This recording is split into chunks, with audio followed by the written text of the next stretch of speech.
Good morning and welcome to my neighborhood. It's a lovely day in the woods today.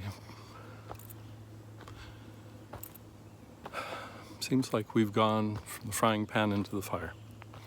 We've gone from a pandemic to a heat wave to forest fires and smoke and some uncertainty about what's going on with the pandemic.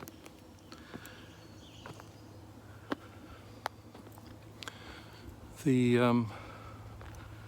upside to this is that people seem to be paying a little more attention, just a little bit,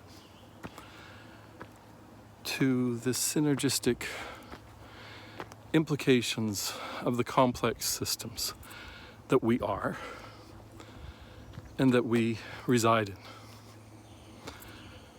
There's a lot more discussion about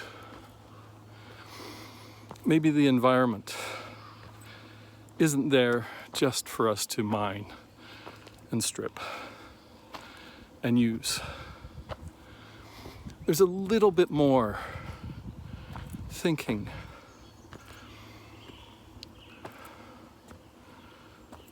about generational care. This idea of 7 generations. You know, in soil vault, we have the seed bank vault that preserves genetic material for the future.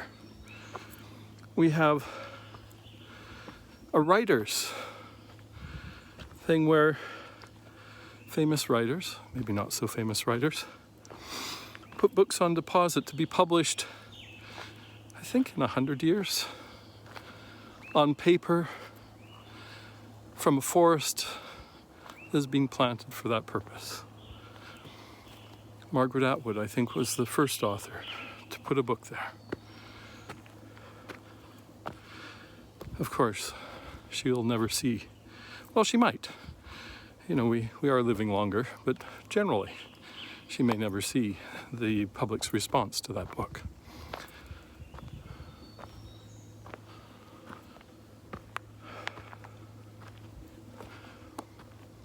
I hope,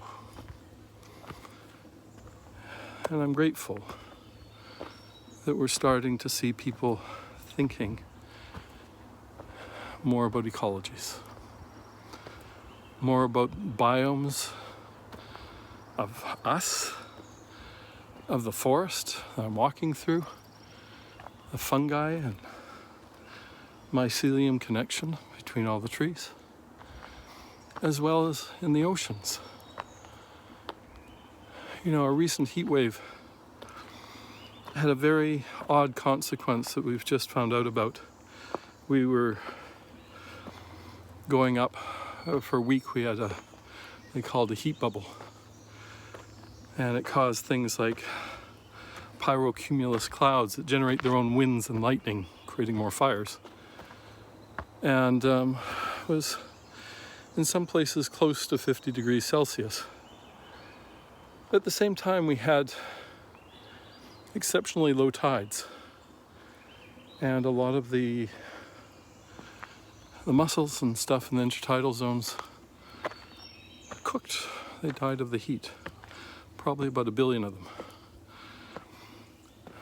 I was wondering why when I was swimming the other day.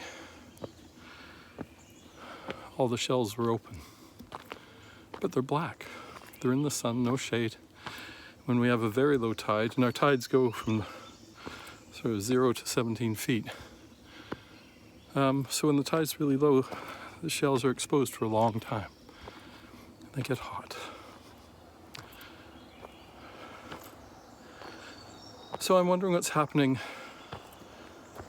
to the microbiome of the soils and how that affects our trees. And we're getting people that are researching that. Getting people that are looking at these differences. And I'm very grateful for them. So I'm about to go way up the hill here. You have a good day. I'm grateful to see you. I hope that you're doing well. We'll talk again.